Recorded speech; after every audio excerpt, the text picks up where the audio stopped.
G'day everyone, this is Elliot here from MMT. I've got Ninja here on the table here.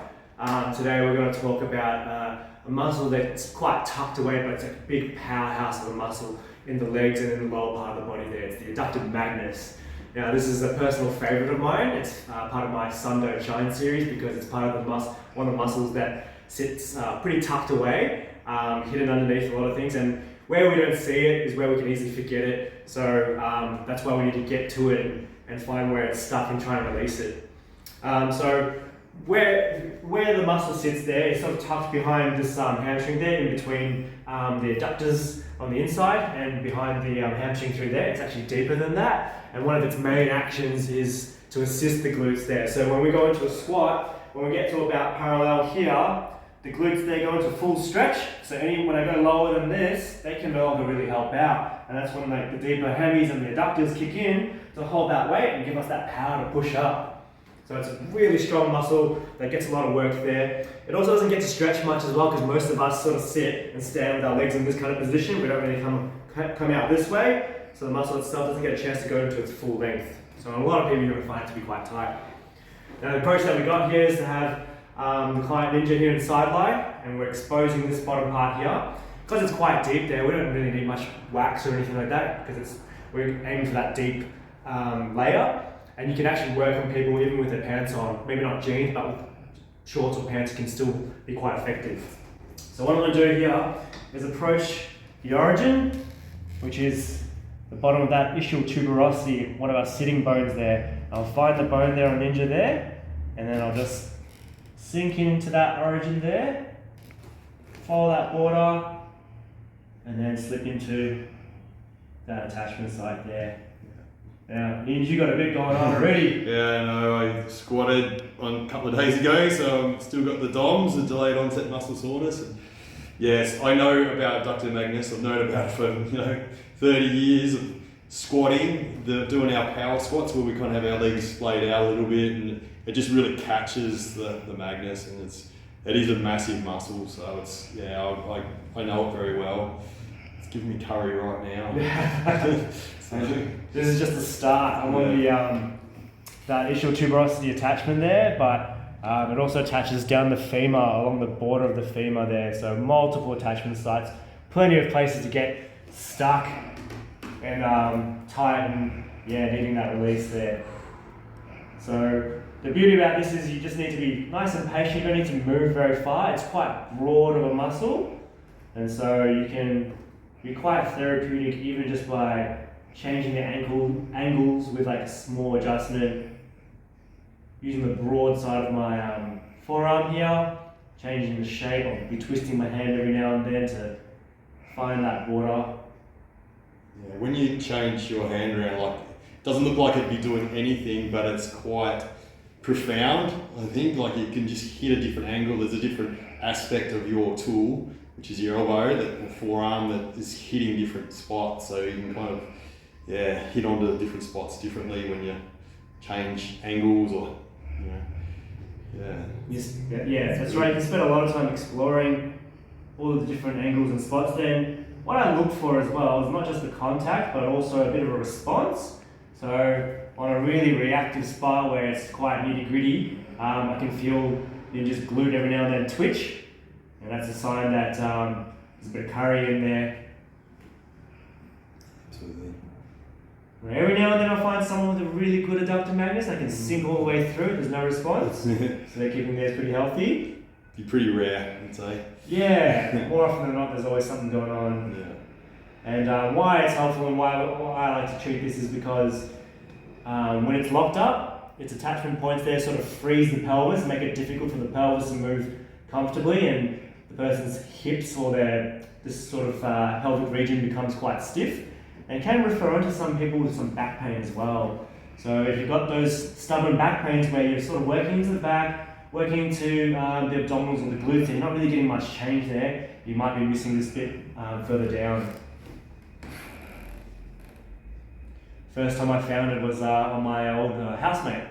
And what happened with him was he owns a gym up in Thomastown, and he wasn't able to see his customers during the lockdown, so he was doing a lot of online classes. So sitting down all day through the webcam, and one day he thought, oh, I haven't moved all day, I need to do some movement. So he got up and did some squats, 80 kilo squats as a warm-up, but because he was quite stiff from sitting, that weight was a bit too much for his body, wasn't ready, and so his back seized up, he threw the bar off, and whenever he moved, he said his back would hurt. But when he touched his back, there was no hot spots on his back at all. So he did more investigation and then found lower down in his adductors there, they're like steel cords. Yeah, shit. So worked into them, spent a good half hour the first time, and that's when he was able to start moving, and he took his first dub in 3 days. Success. Yeah, relief on that. That's good, man. Good story. Quite often you find things by accident, or you know what I mean, and then you go, wow, this could be a path we could go down and explore, and other people, you know, could have this same sort of issue, and we're just looking for patterns, aren't we, a lot of times. So we're just trying to go on an archaeological dig, I say, and just try not to damage things, because they might be, you know, going slow and things, but yeah, you don't know what you're going to find until you kind of actually connect with it. And yeah, things like an adductor can be the key to a lower back pain. So yeah, you don't know until you actually have that experience, and yeah, it's really good. Absolutely. So you'll see that in other parts of the body there. You know, another common one is like the shoulder one, like sub-scap, deep inside the armpit there. So someone will complain of shoulder or shoulder blade pain, and they get all the work done on the outside, but it's the inside that's stuck. So it's those little eureka moments. Yeah. So I'm sinking out with my elbow there. And that's just from that portion there. I want to try going to the same region now, but I'm just showing you guys a bit more of a technique that you can do with your fingers. Now, because it's quite deep there, we don't want to be too pokey, it can be quite sensitive. So I like to stack my hand one on top of the other there. And what this does for me is allows me to feel with my fingertips the contour of the deep muscle. So when it's tight, you'll feel that the outer muscle, which hasn't got much of an issue, they'll be quite soft, I can sink in quite easily, but then where the tight area is, there's a bit of a pushback, and I can feel like the overall shape of it. And that allows me to explore a bit more with my hands there and follow that shape. And you can even go into like a attachment point a bit further back, like back here, like the posterior part of the Magnus there. How am I going there? It's good, man. It just feels good when you're just exploring. It feels therapeutic, just because of the nature of the way you're exploring as well, because it's not just fast, it's quite slow, and you're kind of not moving across the skin, but you're kind of exploring angles, and you're hitting on different aspects of Magnus. A bit into that, you can feel the side of the hamstring there, that attachment as well, and I can feel gracilis, the other little thin ropey one. I could feel that when you were in there, and just the intensity that you started off with that elbow, it really just disappeared. So I was comfortable by the end of that. So it just showed me that changes had happened, and yeah, it was melted away. So it's good. Flow is restored. So following on from the MMT principles there, starting at the origin there, and just trying to work my hands towards the belly from the origin. So where the origin where things get stuck, and moving it to where things can flow. So very good approach to that. Yeah, as you get into new territory, I can feel it. Like it feels like all the real upper one's cleared from the elbow, and then yeah, down that little bit is uncharted territory, you know. So it's yeah. So I'll sink out of this one, and then we'll go into one more spot, which is just a bit further down. So the Magnus does cover down the full length of the leg there, and so the next one I'm going to go into is through here. I might just think about what tool I want to use. So again, just using my thumbs here to kind of get the contour first. Yeah. And sink in. Yeah, man. As you push it that way, that little bit there, that's gold. It's domsy. Yeah. So I can approach from deep, I'm starting hamstring there, and then sort of like scraping through this way. And right deep to where my thumbs are is where I imagine Ninja's femur to be. So that's where I'm sensing where the attachment points are along the femur. Yeah. And it's just those little micro movements where we try to almost like jiggle the attachment points away.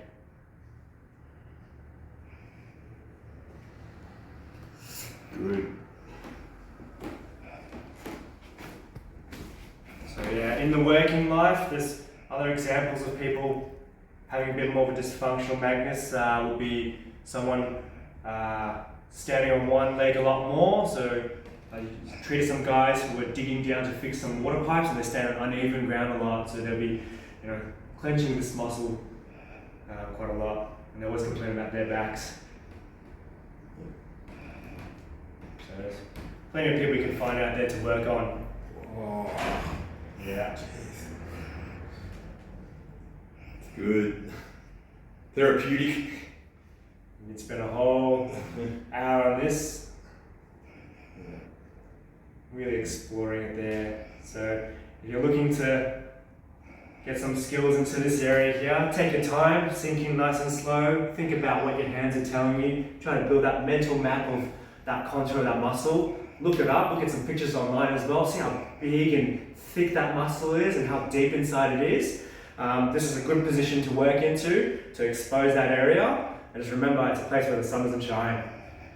All right. Good. Feeling good? Very good. Thank you very much. No worries. Get it done. He's a man. Get it done.